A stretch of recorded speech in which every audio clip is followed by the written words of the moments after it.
tuan-tuan. Kalau tuan-tuan sebut bahasa orang utara, dipanggil kokak. Ni kokak punya orang. Kokak ni kira teruk lah. Arab sebut Lukak bin Lukak. Kira memang teruk lah. Kata Rasulullah daripada Huzaifah Al-Yaman, telah bersabda Nabi, tidaklah berdiri kiamat hingga jadi yang paling bertuah manusia di dunia kutu anak kutu. Kutu pekan bin anak kutu pekan. Itulah yang jadi kaya. Cuba tuan-tuan tengoklah kan. Tengoklah manusia hak kaya-kaya kan. Asal-asalnya siapa? Tuan-tuan tengok baru ni dikeluarkan manusia-manusia paling kaya di negara antah berantah. Baru ni dikeluarkan 2-3 hari lepas keluar kot. Cuba tuan-tuan tengok daripada hak nombor 1, hak nombor 10. Asal mereka tu siapa? Asal man ni rambut botak depan ni, lepas tu cang belakang, duk kerja lombong, jadi kuli lombong lah. Jadi apa? Cuba tuan-tuan tengok hak kaya-kaya tu. Asal main negeri antah berantah tu, main buat ladang getah dengan buat rel kereta api, main cawat berkelip badan lah. Jadi apa? Ni hak Nabi sebut dalam hadis ni. Dia kata apa? Maka pada masa ini telah zahir yang demikian, iaitu orang yang asalnya turun-temurun berharta serta kaya raya. Itu siapa? Siapa? Tak tahu. Antah berantah mana tak tahu. Dulu kita tuan tanah, nama pun tuan tanah Kedaung. Tuan tanah, kaya raya dulu.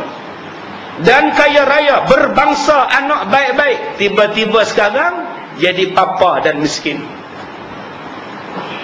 Dulu kita paling kaya lah. Yang paling banyak kena buang kerja kerana kemelesetan ekonomi siapa?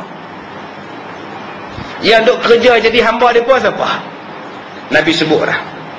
Dia kata seolah-olahnya dia berasal daripada orang hina dan orang-orang kutu pekan atau orang-orang hina kampung. Padahal kita tuan tanah. Tanah bukit kita punya, tanah bendang kita punya, tanah ni kita punya. Tok nenek kita semua kaya-kaya. Tapi apa yang jadi kepada pewaris tok nenek tadi? Tuan-tuan pergi ke tandas awam, siapa duk cuci jamban? Tuan-tuan pergi tengok pada orang yang duk sedut taik, siapa yang duk sedut taik? Tuan-tuan pergi tengok hak duk jaga tiap-tiap malam tak tidur-tidur tu siapa? Jagalah. Cuba kita fikir tengok. Ni hak Nabi sebut ni. Padahal kita ni tuan.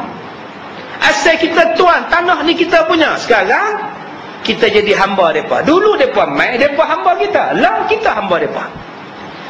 Dan orang-orang yang berasal turun-temurun hamba sahaya, orang dan kuli serta pakir miskin, tidak mempunyai bangsa anak yang baik-baik, tiba-tiba sekarang pula menjadi pemimpin orang. Itu yang saya malas baca. Lagi tuan-tuan marah saya pula. Tu nak kena siapa pula tu? Betul tuan-tuan, ni hadis Nabi. Mereka pula jadi pemimpin kita. Tak kira lah belah mana pun. Belah sana pun mereka pemimpin kita, belah kita pun mereka pemimpin kita.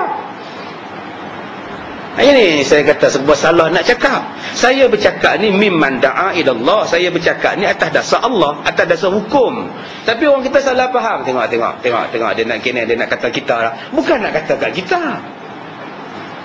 Kita kenalah terima hakikat. Kalau benda tu kena batang hidung kita, kita kena terima hakikat. Perbetulkan balik benda itu.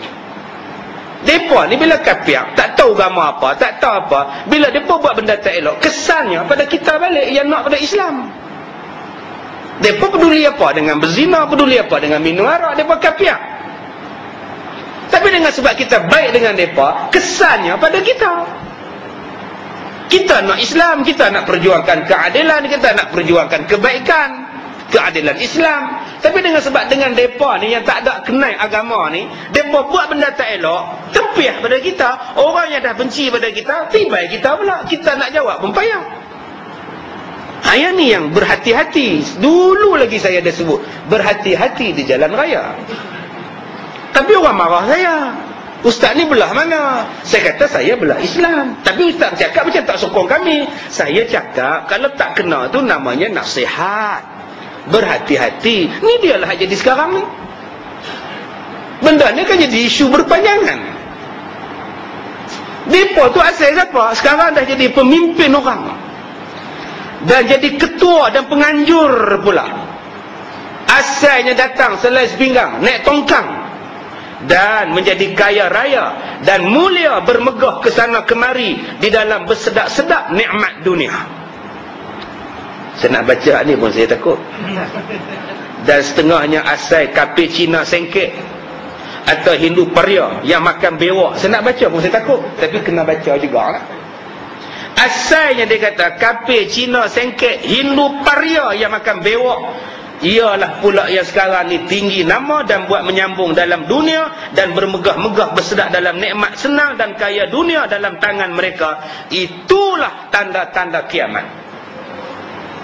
Hadis ini ialah hadis hasan lagi gharib. Tuan-tuan nak setuju tak setuju, ni hadis Rasulullah. Itulah tanda kiamat. Asal mereka jadi apa?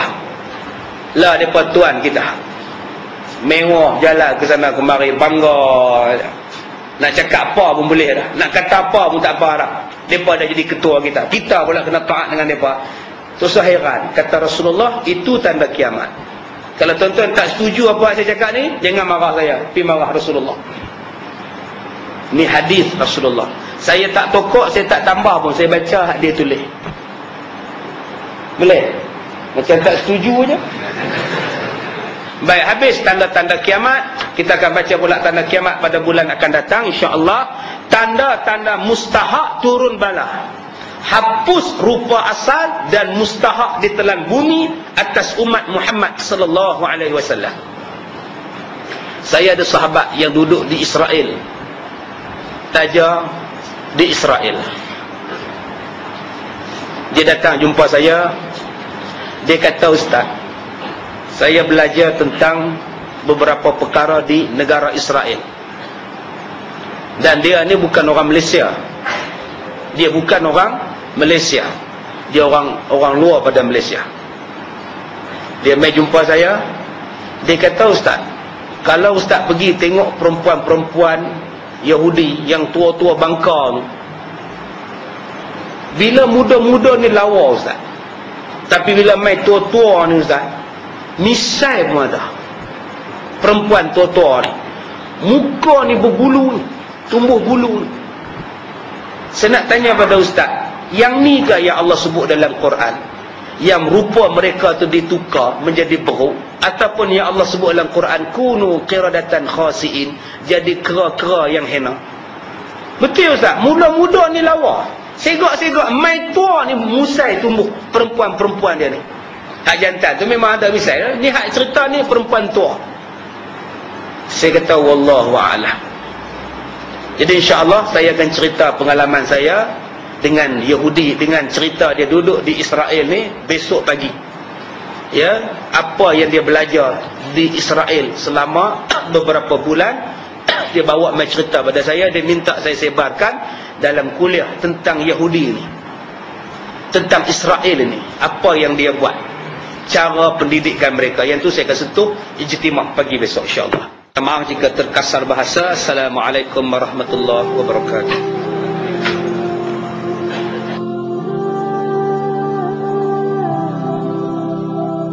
دستورنا القرآن ودين